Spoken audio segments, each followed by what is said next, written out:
We now want to move from children's and fictional literature to the role of factual, technical water literature. To delve into this, I spoke with Jeff Johnson at Oldcastle. Now, Oldcastle is one of the world's leading players in the field of stormwater, and Jeff is one of those relatively rare beasts, someone who's been active in both academia and industry. I opened by asking Jeff to explain a bit about his background.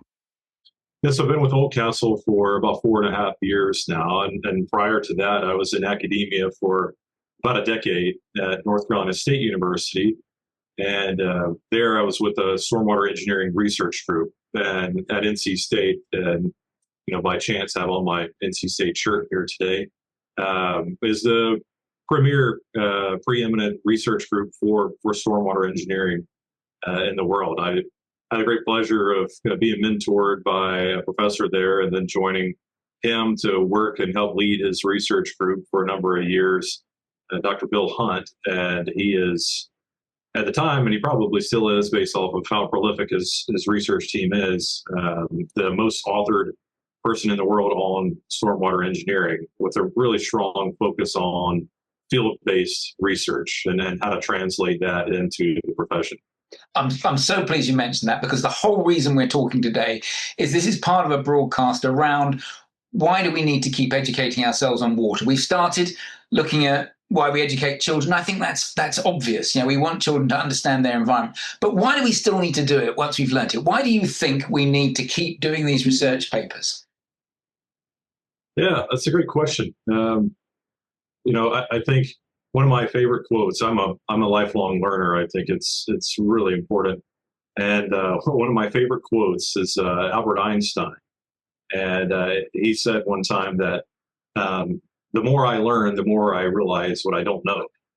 And I think that's true across any discipline, but in water in particular and in research, that there's just so much that we don't know, and so many questions that we have and assumptions that we make about things, and research and writing help answer those questions. And more often than not, they lead to more questions than answers. And so we have to keep learning and keep asking questions and keep researching and putting the information out there for more folks to listen and think about and ask more questions. Okay, when you're writing for an informed audience, as in an educated postgraduate audience who've done technical papers, what is the points you're trying to get across? What's the driving motive?